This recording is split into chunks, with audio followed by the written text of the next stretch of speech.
Assalamu alaikum students. Today we are going to start our new topic, that is the relationship between ionization constant of acid and a base. Let us consider a general acid, that is Ha, that's going in ionization and giving off a proton and a conjugate base. We can write the ionization constant of acid equation for this one, as we have learned in the previous lesson that how to write that ionization constant of acid equation. Similarly, we can write out the ionization constant of base equation. After if we take that conjugate base that is going to be produced after the ionization of acid, and we have taken its aqueous solution, then it undergoes ionization in the following way.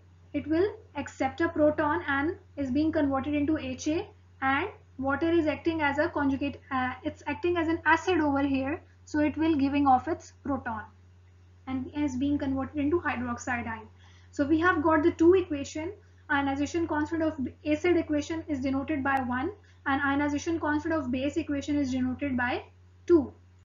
When we multiply these two equations, we have got another very important equation, that is the product of Ka into Kb.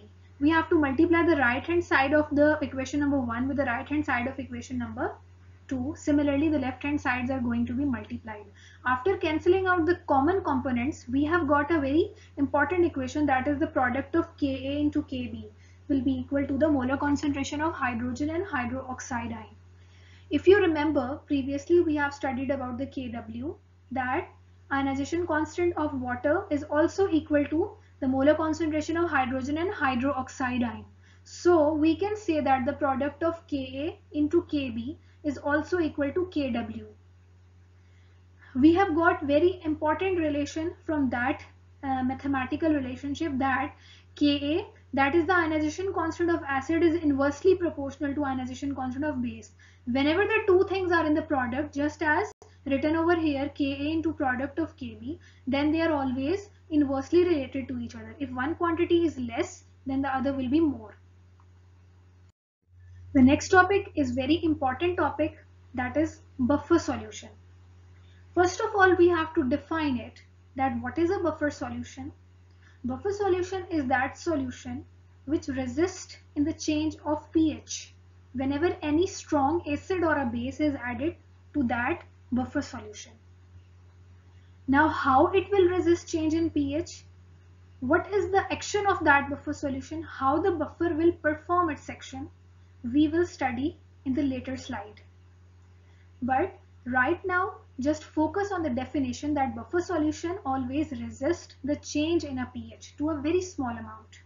And it will always be active solution whenever a small amount of acid or a base is added.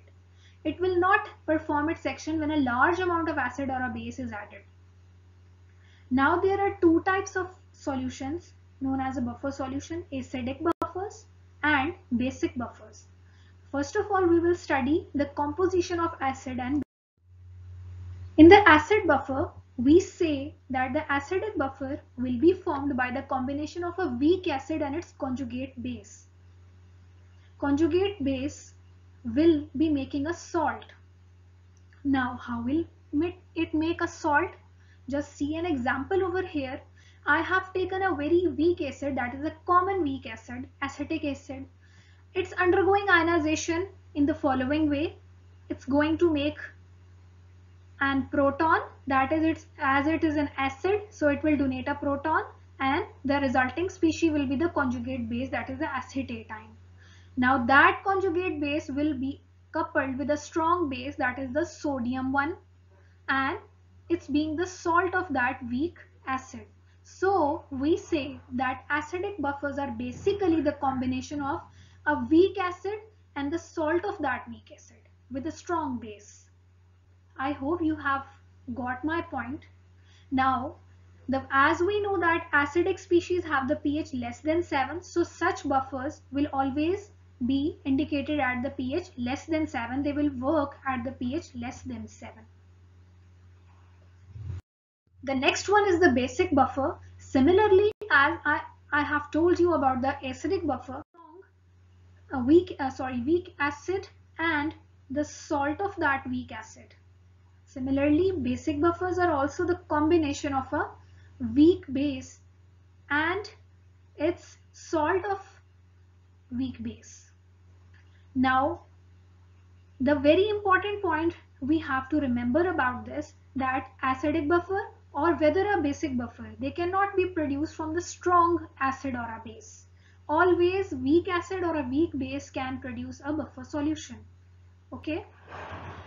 Now weak base, when coupled with the salt of that weak base, it will be resulted into a basic buffer, and the basic buffers will always work at the pH more than 7, as we know that the basic species will be indicated at the pH more than 7. Very common example I have written over here, ammonium hydroxide is a very weak base, and if we couple this weak base with the salt of that weak base, that is the ammonium chloride, this salt is derived from a strong acid, that is chloride. If you remember, HCl is a strong acid. So this couple is known as a very common example of buffer. Now the next very important two definitions regarding the buffer action and buffer capacity. What are these?